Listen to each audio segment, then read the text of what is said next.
Unaamka usiku unapata shell ambayo umeka pale kwa bedroom yako ama pale kwa wardrobe yako, ile part yako inakuanga ile ya jewelries, and then all of a sudden ukiamka usiku kwa giza unaona nikaa mtu anakuangalia, nikaa kitu inakuangalia. Inakuwa ni life ambayo unaishi kwa hii keja. God amekubless na keja fiti, amekubless na life fiti, lakini kwenye hii nyumba kuna mazingaumbwe na maajabu yanafanyika.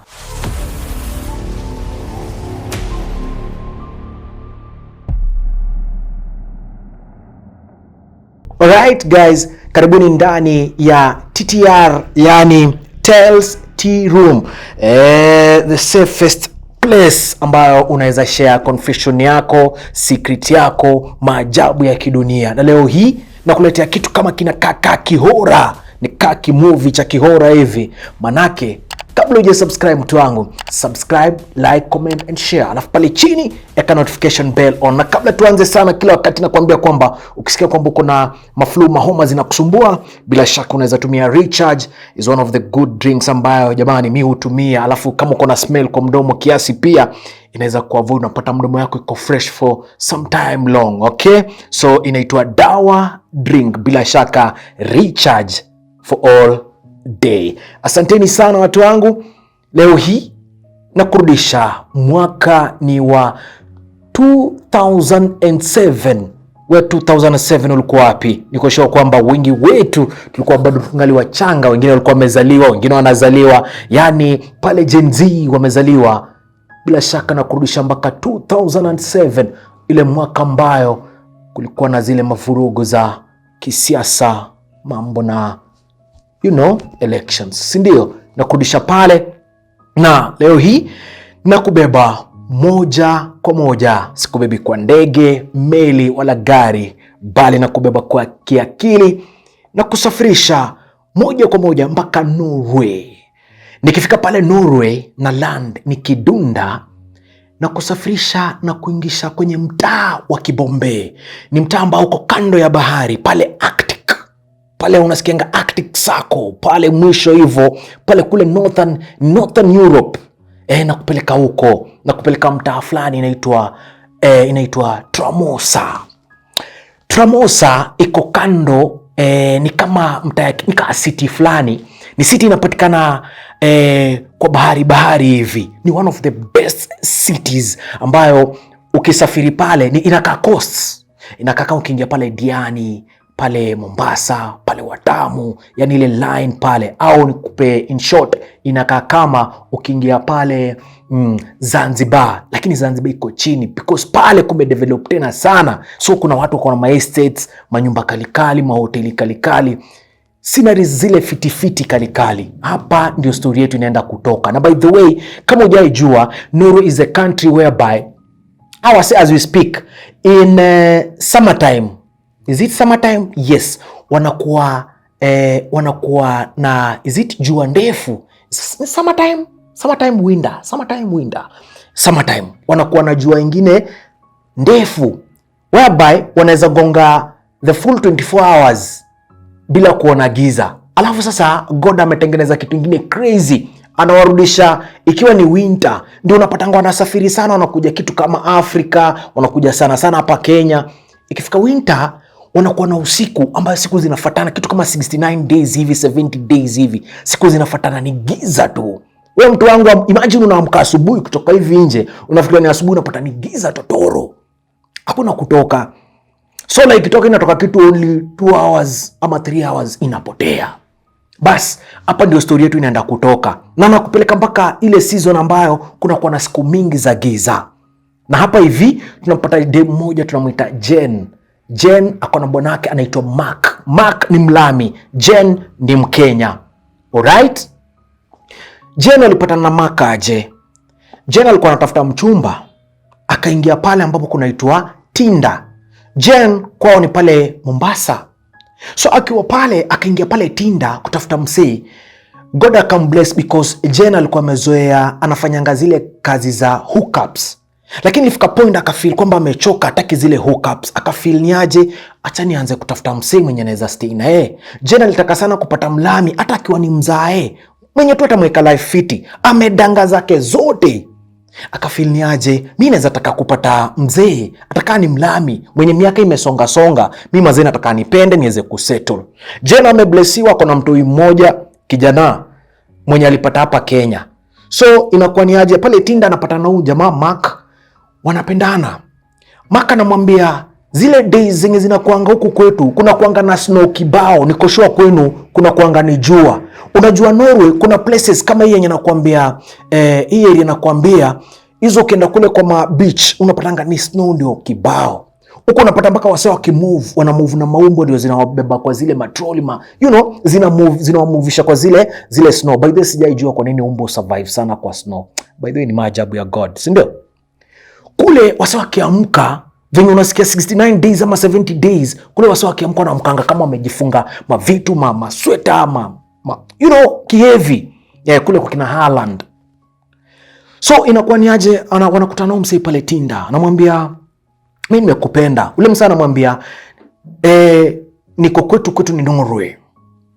Naka mtaa fulani kwetu si ni watu wenye tumebarikiwa kidogo, mimi nakuanga nafanya kazi ya meli. Ule sijui kwa kizungu tunahitaje, ule msaidizi wa ule nini anaendesha ile meli. Anamwambia kwetu ni Tramosa. Jena anasema kuingia kwa mtandao kaangalia Tramosa iko wapi, akapata iko Norway, ni one of the beaches ambazo ni kali sana. Akaamua ni aje, msee akawa na kichele. Akamkubalia. Msee akamwambia ni aje, hapo kwetu kukiwa na baridi na hiyo siku mingi ambazo ni usiku sana kutakuwa na giza, nitasafiri moja kwa moja kukam wapi, kukam Kenya.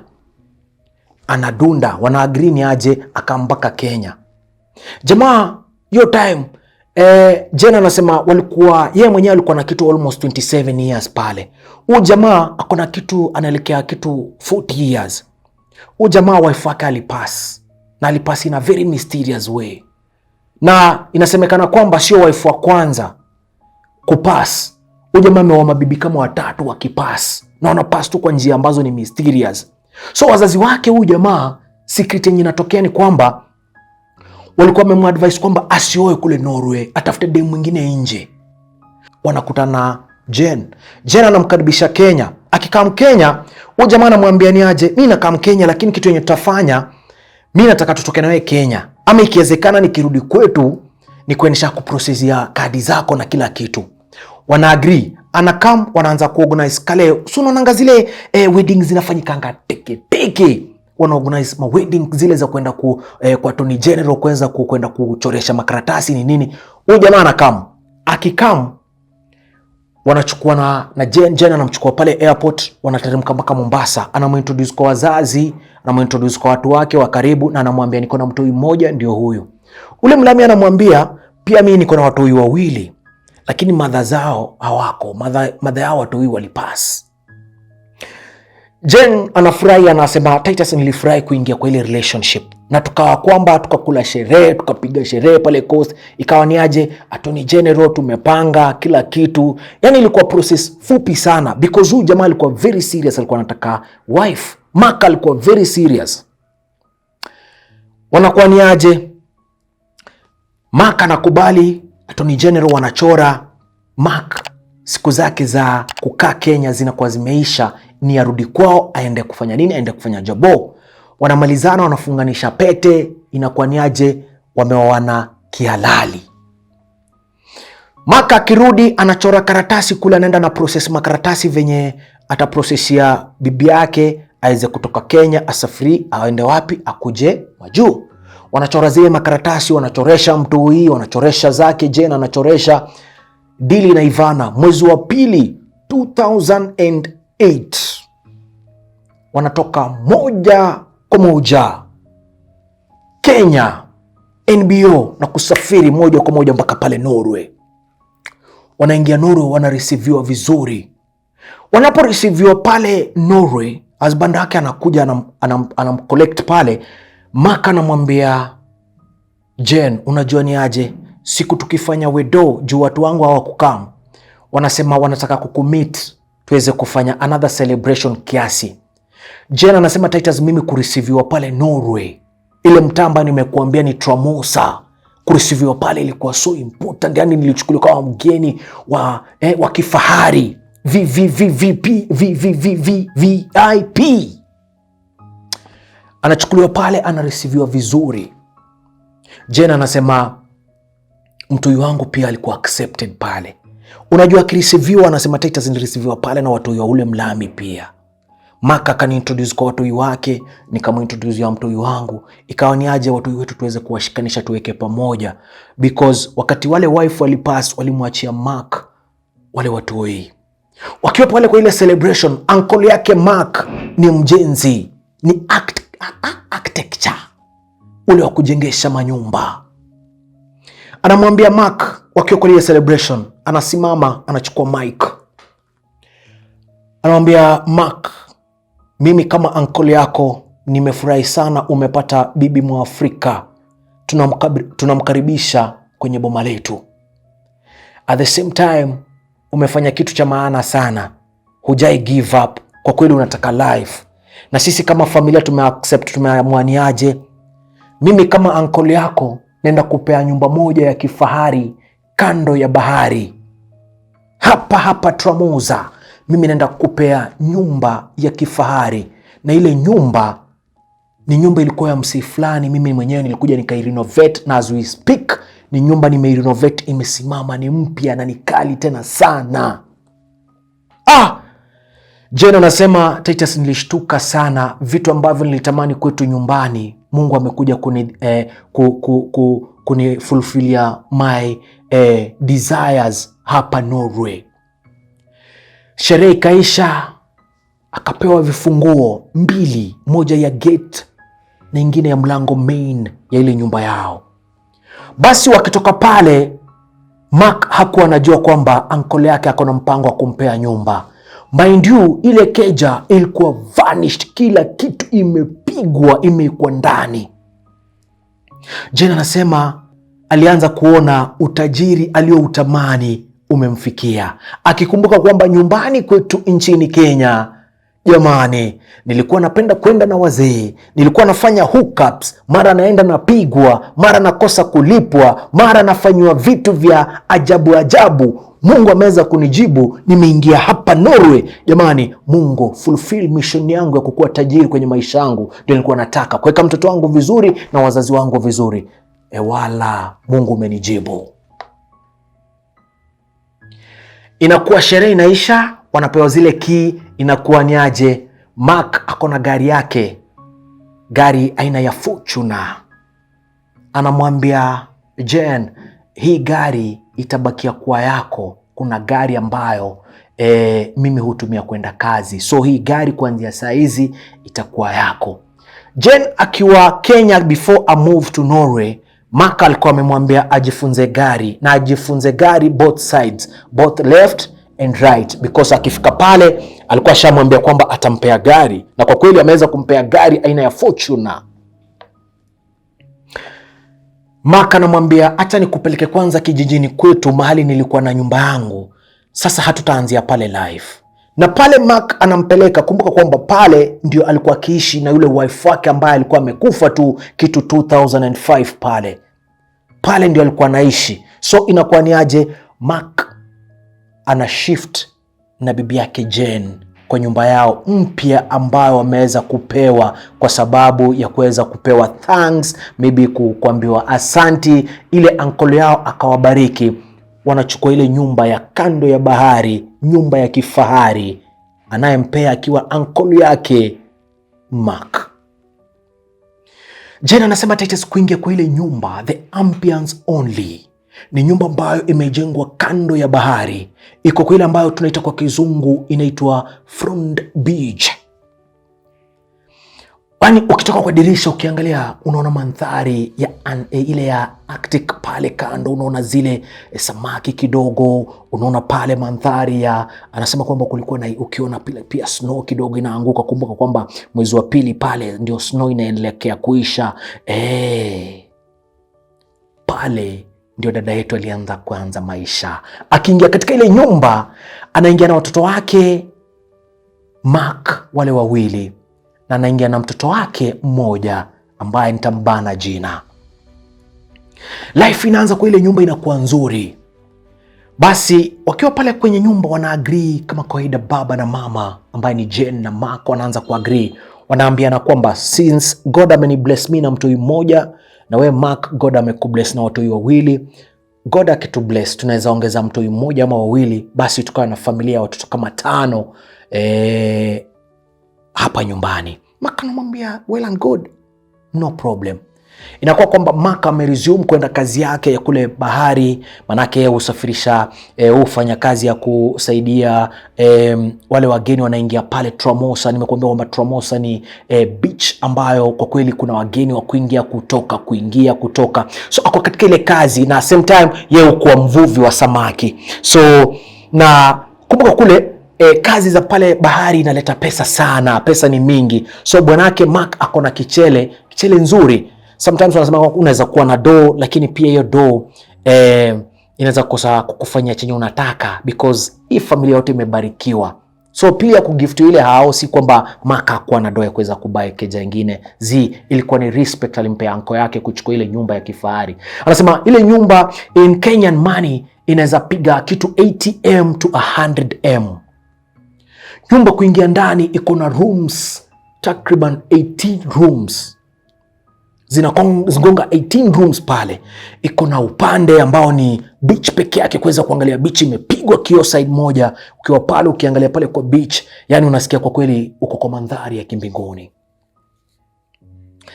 Basi maisha ikaanza katika hii nyumba. Lakini sasa katika hii nyumba kule bedroom kwao kuna kioo ambayo imepigwa ukuta mzima. Alafu kumbuka kwamba ni wazungu, so mambo yao wao hawaamini vitu vingine. Mambo yao ni mambo, yani they take everything normal. Kwa kuta kumepigwa kioo nzuri kubwa sana. Kando pale kwa kitanda yake kuna ile stand ya jewelries, na katika ile stand kuna michongo tofauti, na pia kuna mashells pale, shells tofauti za miundo tofauti. So ile kioo imepigwa side moja, alafu pia juu kwa kitanda mkilala uko na ile kioo. Hii kioo iko na reflection, manake upande mmoja wa ile nyumba yao ni kioo ambayo ni dirisha mzima. Ukilala pale kwa ile kitanda unaona bahari direct. Naam, maisha inakuwa kwamba mtoto wake anaanza kublend na watoto wake ndugu yetu Mark wanaanza kublend. Ni watoto wadogo, watoto ambao wameachana kwa miaka. Mtoto wake wa kwanza ule wa Mark ako na miaka sana miaka 10. Huyu mwingine ako na miaka kama 7 pale. Alafu mtoto wake Jen ako na miaka 6. Basi inakuwa kwamba hawa watoto watacheza pamoja. Wavulana ni 2. Msichana ni 1. Jen mtoto wake mmoja ni mvulana. Naye ndugu yetu Mark watoto wake ni 2, msichana na mvulana. Basi katika ile nyumba kuna zone ama kuna area ambayo ni ya watoto kucheza tu. Katika ile room ya watoto kucheza kuna zile ambazo ni zile toys za kucheza, toys tofauti. Kuna majurassics, kuna ball, kuna every type of toy yenye unaweza amua niweze kucheza nayo. Naam, hapa ndipo mazingaumbwe inaanza kutokea. Kumbuka kwamba hii nyumba iko kando ya bahari. Hapa ndani ya hii nyumba, ile room ya watoto kuchezea ni watoto kuchezea kwa kweli. Kuna kioo, kuna mwangaza enough. Siku moja Jen anasema akiwa ameketi pale kwenye couch, ametulia, ana simu yake kwenye mkono, amejifunika kidogo miguu, amevaa short, ameiangalia bahari, ni kuweza kutulia, kinywaji chake kando kidogo kama hii dawa drink hapa, akiangalia bahari. Watoto wako kwa kile chumba kingine ambacho unaweza fungua, ile milango ni ya glass, unaweza fungua na ufunge. Akiwa ameketi pale, yeye alikuwa na watch watoto wakicheza. Basi anashindwa, anaona mtoto wake anaendea ule mchongo unakaa wa Jurassic. Anaendea ule mchongo na anacheza na ule mchongo sana. Na akicheza na ule mchongo, anaona mtoto wake anaongea na ule mchongo. Ni mchongo fulani wa Jurassic uko pale, ni kama toy, lakini ni mchongo kabisa, umeweza kuwekwa pale kando. Anaona mtoto anacheza nao, anaenda anakalia ule mchongo, anaiongelesha. Jane akiwa kiumbali anaangalia, sema mbona mtoto wangu anaongea na ile mchongo? Akiingia, akienda kuangalia, namuuliza, mami, are you okay? Mtoto anamwambia, yes, niko okay. Ule mtoto wa kilami ule anamwambia, yes mami, I'm okay. Anarudi nje. Kidogo kidogo mtoto wake sasa huyu mdogo anaona pia anaenda kwa ile mchongo. Na akiwa katika ile mchongo akitaka kupanda ule mchongo sakalie, because anaona ni Jurassic design like, akitaka kupanda ule mchongo, anaona mtoto wake anajaribu kupanda, alafu anaanguka chini, anaanza kulia. Anashinda, mbona mtoto wangu analia na ule msichana alipopanda pale hakulia? Mtoto wangu wa kiume mbona anapanda pale analia, na lakini ule msichana alipopanda pale alikuwa anacheka akiongea na ule mchongo. Anachukua mtoto wake, anamtoa nje, anakuja anambembeleza, anamwambia go back and play with your brothers and sister. Kashoka anarudi kule ndani. Basi mchezo unaendelea kuchezwa kule ndani. Inakuwa ile siku mambo imeisha. Basi inakuwa ni kama kawaida, akiwa pale kwa nyumba, watoto wakicheza kule, yeye sasa ameanza kuzoea maisha pale. Bwanake anamwambia, Jane, nataka nikufungulie kazi ya kuuza samaki hapa kwenye bahari. Ni zile samaki si kama hizi zetu za kawaida, zile zao wanaenda kuvua. Wakishavua zinakuja zinapakiwa vizuri, zinaekwa kwa kama ni zile fridge za container, zinaekwa zinasafirishwa to the other side of the country. So akamwambia kwamba nataka niweze kukusaidia uanze hii biashara. Kwa kweli Jane anaingia katika biashara ya kuanza kusafirisha zile samaki kutoka pale kwenye beach, zikienda wapi? Zikienda kule kwingine. So inakuwa kwamba Jane hayupo, inakuwa kwamba wanatafuta mfanyikazi pale tu. Wafanyikazi hawezi kosa pale, wanaleta mfanyikazi mmoja wa kuweza kuwasaidia pale kwa nyumba. Sasa mambo inaanza kukua tofauti. Mfanyikazi anapoingia pale kwa ile nyumba, watoto wakiwa kwa ile room yao ya kucheza kama kawaida. Siku moja mfanyikazi anasema kwamba alikuja akamwambia Jane kwamba akiwa ameketi pale watoto wanacheza, akiwa pale nje bali wanatulia na pale kwa glass watoto wanachezea pale ndani, akiwa ameketi aliona kamba nyeupe inateremka kutoka kwa ceiling juu. Kamba nyeupe kabisa, ile kamba nzito inateremka kutoka kwa ceiling juu, inateremka chini, na pale chini inateremka, mtoto wake huyu kijana mdogo anaenda anachukua ile kamba, anaanza kucheza nayo, anacheza kabisa na ile kamba. Ule mfanyikazi alimwambia Jane kwamba aliona mtoto akicheza na ile kamba, akashindwa, mbona kwa hii nyumba kuna kamba huko juu, mbona kwani mimi naona mazingaombwe ama naona nini? Anasema wakati alienda kuangalia ile kamba kwenda kushika, akijaribu kushika haioni tena, lakini anaona kamba ndio hii, lakini akijaribu kushika, jamani, haioni. Lakini anaangalia mtoto anashika ile kamba, akiwa kando naona kweli hii ni kamba, na naona mtoto anacheza nayo. Unajua kama zile swing, mtoto anashika ile kamba ana swing nayo. Lakini yeye mwenyewe akienda kushika anaiangalia haioni. Anangoja yule mtoto aachilie ile kamba. Mtoto akiachilia ile kamba anamuuliza, "Daddy, nani unacheza naye?" Mtoto anamwambia, "Si ni kamba tu ya kawaida." Mfanyikazi anashtuka. Anapotoka kuingia pale kitchen kwenda kuchukua simu kumpigia Jane, akirudi anapata kwamba ile kamba haipo. Ceiling imerudi kuwa venye ilikuwa. Mfanyikazi anaanza kusensa, anajua kwamba kuna kitu ambacho kina happen kwa hii nyumba, kitu ambacho hakieleweki. Anampigia Jane, anamwambia, kuna kamba nimeona ikiteremka kutoka kwa ceiling, lakini nimeshindwa inaenda wapi. Jane anamwambia, wewe usijali, labda ni unajua ile nyumba ni mpya, labda ni ile room ya watoto kucheza. Basi kule kumetengenezwa ni kwa watoto kucheza, labda kuna vile vitu zao zuko kule, so usijali. Jane anasema kwamba niliassume na sikujua kwamba ni hatari inajongea. So siku zikizidi kusoga, Jane akiwa kwa hii nyumba, bwanake, kumbuka kwamba nimekwambia kwamba wanaweza toka na meli sometimes, waende kama wiki moja, wangeenda kama majuma mawili ndio warudi. Jane akiwa pale kwa bedroom yake, siku moja anasema kwamba Tetes, nilikuwa nimeketi Nimetulia tu pale kuna kasiti. Ile bedroom yao imetengenezwa iko na tusiti, unaweza kaa pale, kuna kameza, iko na hiyo shelf ambayo ni nzuri pale ya jewelries nini na nini, kando kioo. So ni mahali pazuri ukikaa pale, hewa safi ya kutoka pale, kupigwa kutoka pale kwa bahari, hewa safi. Sasa teachers, nikiwa nimekaa pale kwa zile jewelries, nilianza kuona mkufu mmoja. Kuna mikufu ya mzee wake, anapenda sana kuvaa zile mikufu, zile chains. Sasa zile chains zimepangwa, lakini kuna chain moja ya kidhahabu ya bwanake. Alianza kuona ile chain ina swing. So unaona chain umeifunga kwa unaona ile chain ina swing. So akawa anaangalia ile chain ikiswing. Mbona hizi zingine chain kama 10 haziswing? Ni chain moja ambayo ina swing tu.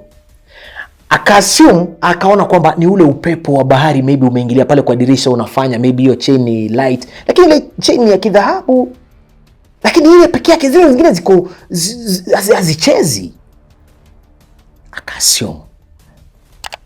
The following day akiwa amelala, anasema kwamba Titus, nikiwa nimelala kabisa usiku, nimelala nilijihisi nimeamka. Anasema Titus, inaitwa una sleepwalk, something of that sort. Unaamuka, unatembea kama umelala.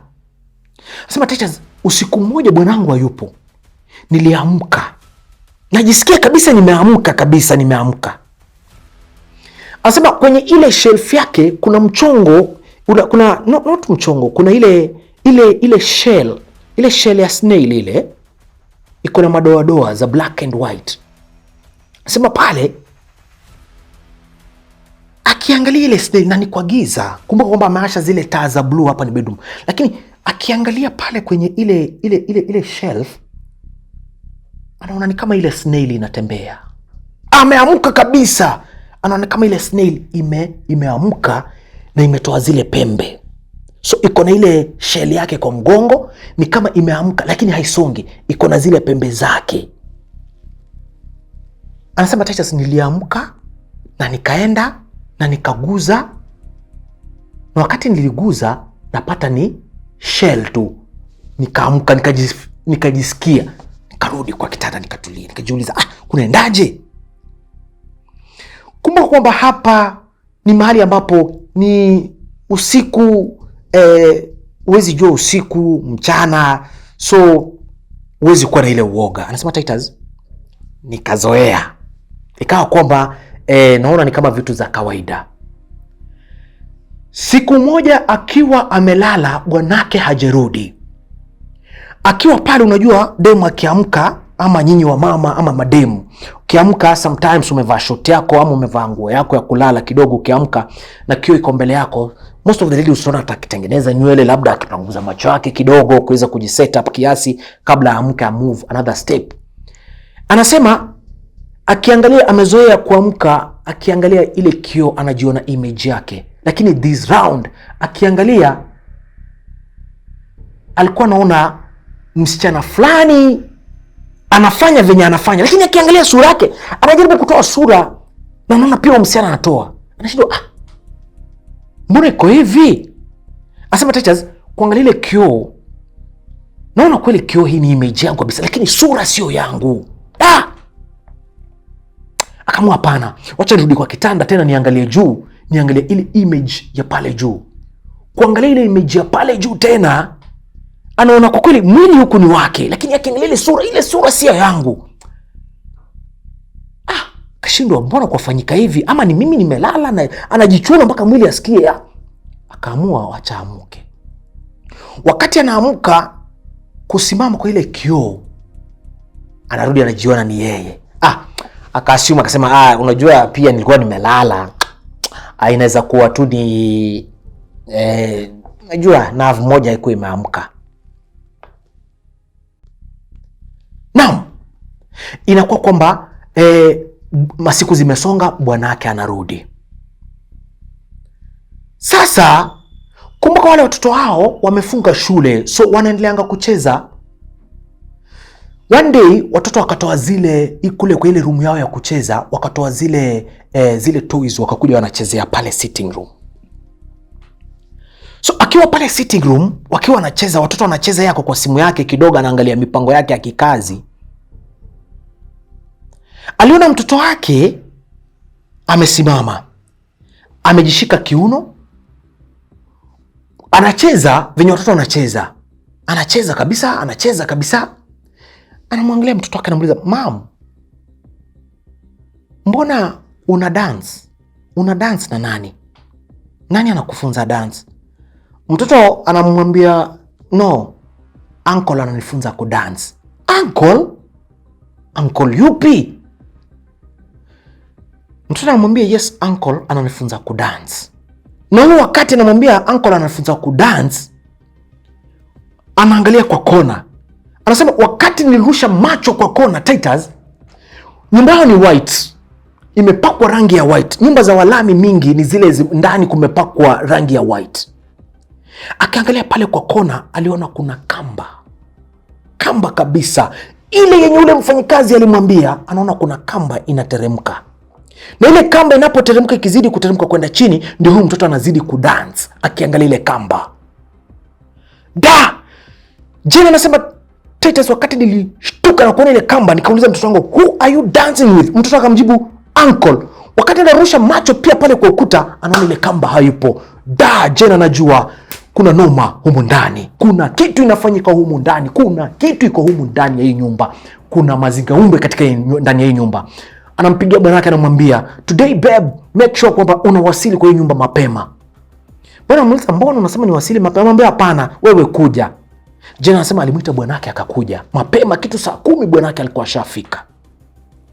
Anamwambia bwana yake, "Hapana, nimekuwa nikiassume vitu. Juzi mfanyikazi aliniambia kwamba wakati tulimwacha kuna kamba ilikuwa pale kwa ile nyumba ya watoto kucheza, kuna kamba ilikuwa inatoka juu. Leo mimi mwenyewe nimeona kamba, mimi na macho yangu nimeona kamba inateremka pale kwa kona." Bwana anamwambia, "Hapana, labda ni vitu tu, macho yenu hayaoni vizuri." Jane anasema, Titus, nikaanza kukua na mawazo, huyu jamaa bibi yake wa kwanza alikufa, bibi wake wa pili alikufa. Anasema kwamba Titus, nikaanza kuwa na mawazo mengi. Usiku mmoja bwana wakiwa wamelala katika dirisha yao ile imeface beach. Usiku wakiwa wamelala, anasema Titus, nikiwa nimeshikilia mzee wangu, tumelala kabisa, mzee anangorota. Titus, niliamka. Anasema kwamba alihisi kwamba kuna kitu inafanyika, akaamuka kabisa. Hiyo anasema Titus, nilikuwa macho kabisa. Anasema Titus, nilipoamka kuangalia kwa ile dirisha yangu upande wa kushoto na upande wa kulia, aliona wanyama wawili ambao wako na macho za round. Anasema kwamba Titus, kumbuka kwamba huku sometimes kuna mwangaza mwingi nje. Anasema akiangalia wale wanyama, akaangalia vizuri, akaangalia huyu wa huku, akaangalia huyu wa huku. Raundi anasema Titus, nilikuwa 100% sure kwamba nimeamka. Akiangalia upande wa kushoto na upande wa kulia, anaona wale wanyama wawili wameface ndani ya nyumba, lakini bwanake anangorota. Akiangalia yule mnyama anakaa bundi, the all.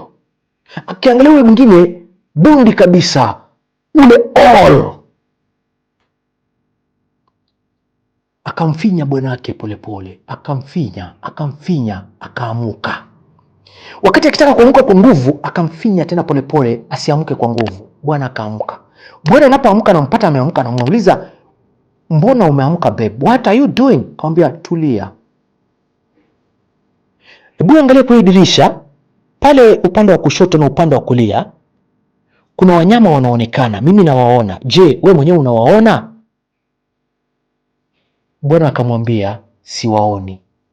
Jane akajua kwamba kuna vitu vinafanyika ndani ya hii nyumba, na huenda nikana kwamba hii nyumba imebeba mazingaumbwe.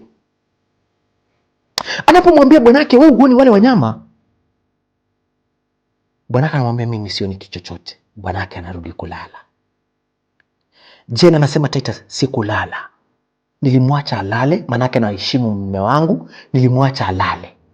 Mimi nilirudi nikaanza kuomba. Anasema Titus, wakati nilienda kwa magoti naomba, nimefanya mikono hivi, nimefunga macho yangu, kuamka, kumbuka kwamba kuna kioo. Ile kioo, wale bundi wameshift, wamekuja sasa, wanaonekana kwa ile kioo, wanamwangalia, mmoja upande wa kushoto, mwingine upande wa kulia, na ni usiku. Anasema Titus, nilimuita Mungu mara kadhaa, wale wanyama hawatoki, wale bundi hawatoki. Inaelekea kitu mida ya saa 11. Anasema wakati nirudi tena kufunga macho nikiendelea kuomba, akifungua macho wale wanyama hawakuwa, na nje kulikuwa kumekucha. Anasema Titus, huo ndio ulikuwa mwanzo wangu Norway kuanza kufeel kwamba nimejibetray, akikumbuka kwamba huyu jamaa amepoteza wake wawili, watoto wake ndio naishi na wao. Ni nini kinaweza kuwa kinafanyika katika huu mtaa na katika hii nyumba? Basi akaamua atamuita bwanake meeting, akamwambia babe, kweli umenipea kazi, umenipea nyumba ya kifahari, umenipea kila kitu katika hii nyumba, lakini kusema ukweli sioni maisha.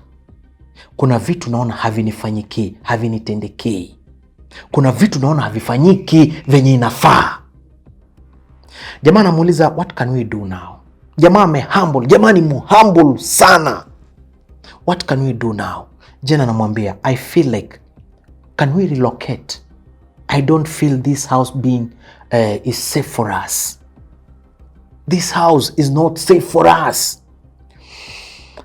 Since jamaa anampenda Jen, akamsikiza, akamwambia Jen, what can we do? So unataka tu relocate, tuende wapi? Akamwambia mimi ningependa kurudi kwetu Kenya, wewe uendelee kukua hapa, labda ukitafuta unakuja Kenya. Jamaa akamwambia hapana, itabidi nimefanya mpango venye nitawarelocate mtoke hapa. Kama hamtaki hii nyumba, tutaiuzia mtu mwingine. Chenye tutafanya ni tu relocate, tutafute nyumba nyingine. Jen akamwambia hapana, Norway siishi. Bwana anampenda. Kumbe wakati Jen anamwambia kwamba Norway siishi, alikuwa shashika ujauzito.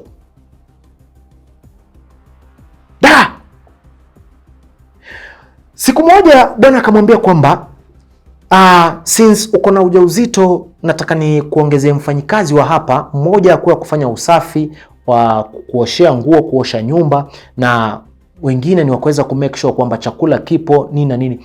Akamuongezea mfanyikazi. Ikawa kwamba Jen anasema kwamba Titus, nikaanza kuishi katika ile nyumba. Sasa siendi kazi, orders nachukua kwa simu, nafanyia kila kitu kwa simu. Maana yake niko na wafanyikazi pale kwenye beach, niko na wafanyikazi wanafanya pale, wanasafisha zile samaki. So nikaanza kufanya kazi nikiwa nyumbani. Lakini natafuta pesa nikimjua kwamba nataka kurelocate sky katika hii nchi. Siku moja akamletea ule mfanyikazi wakakuja, wakawa ni wawili katika ile nyumba.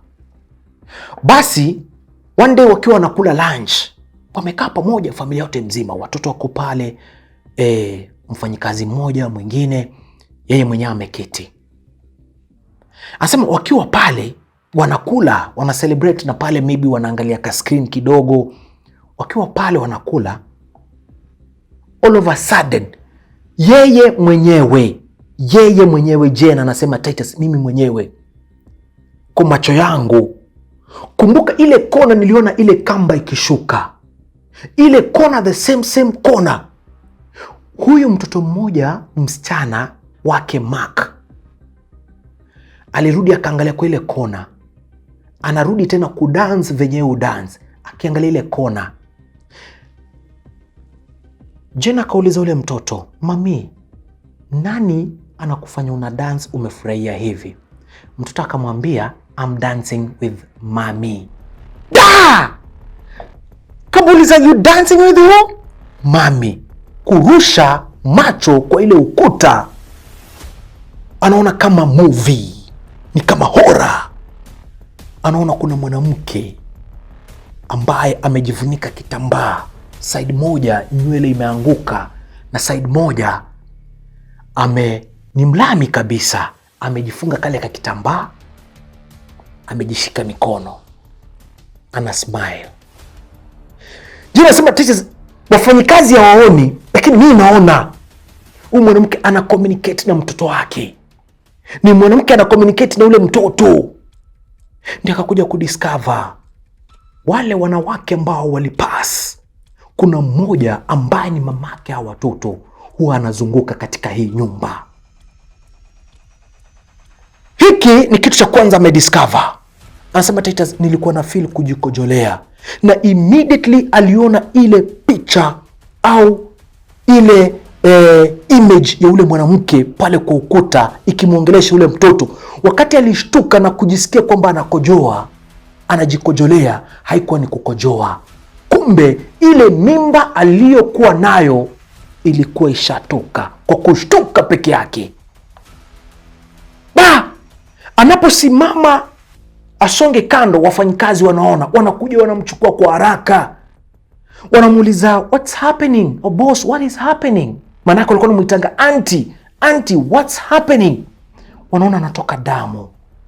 Wanachukua na kupiga ile nambari ya emergency. Anakujua mpaka kwa mlango.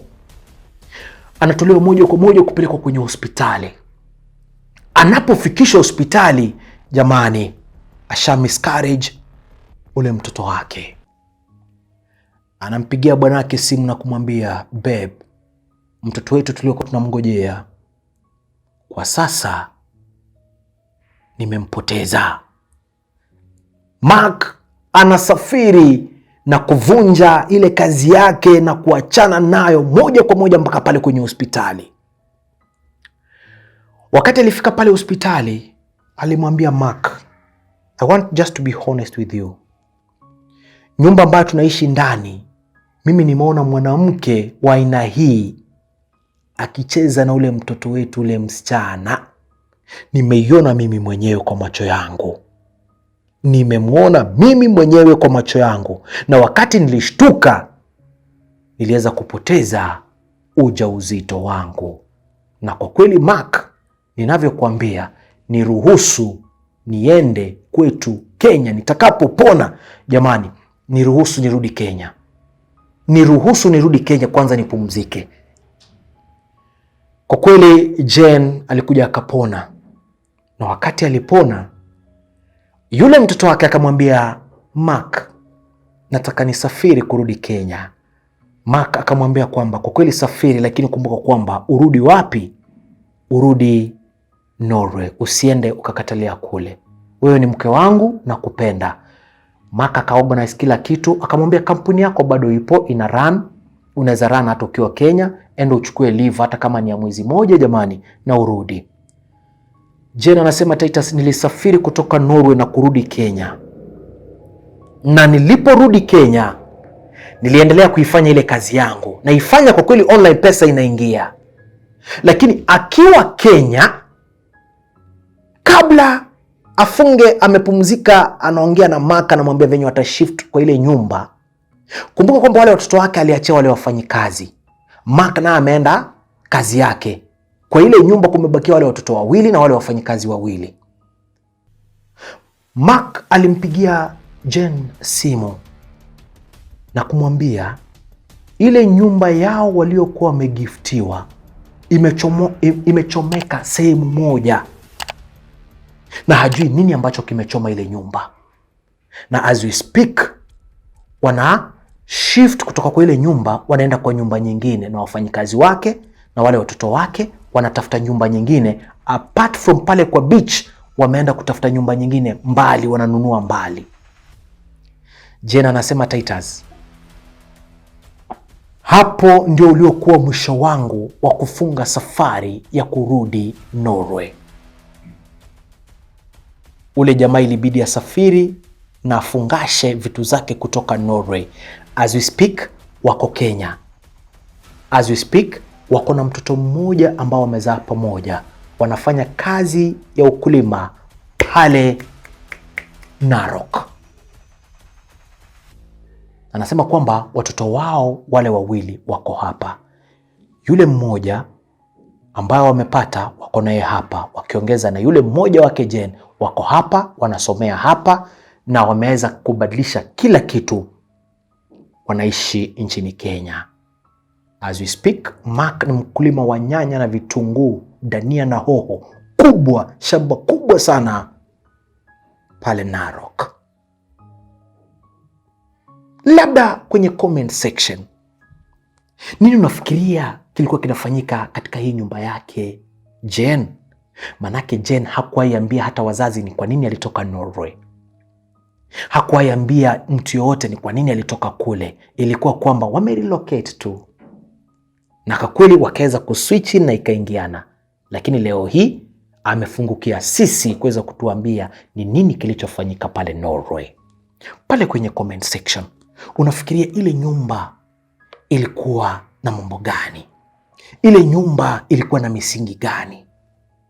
Je, ni wale wanawake waliopoteza wawili walikuwa wanarudi kwa ile nyumba, wanawarudia wale watoto? Mimi sijui, lakini kwenye comment section, jinsi umeweza kusikia ile story, unafikiria nini kilichokuwa kinafanyika? Basi imekuwa mazingaumbwe na secret yake Jen akaweza kutuelezea, tutaita suku nje. Mambo ni mengi. Leo hii kama uko na mazingaumbwe, kama uko na secret, kama uko na confession, bila shaka nambari yangu ya simu nimeweza kuwekea hapa. Unaweza nipigia na bila shaka nitakuwa nikikusikiza. Unaweza nitumia ujumbe mfupi, bila shaka nitakuwa nikikusikiza. Alright? Asanteni sana watu wangu. God our bless. Nataka nipange one of the day ni come live, tuweze kubanja pia, tuweze kujua na hali, tuweze kujuania hali. Asanteni sana mashabiki wangu, mmenishikilia mkono, mmekuwa na mimi, hamuniachili, kila wakati mmekuwa na mimi. Asanteni sana. God our bless, God awazidishie. Na tunapomaliza jamani, sioni kitu kwa TL. Sina mtu ambaye anapenda stories zangu, to be honest. Uamue Titus, nataka kubless Titus. Mwezi ni wa 10 na umefika. Walai na target around half a meter. And I believe unapenda stories zangu. Na mimi nitakwambia kwamba shikilia Mungu na shikilia imani tena sana. Until tutakapokutana kwenye next episode. Na ikosekana tukutane Galilaya. Kwaheri.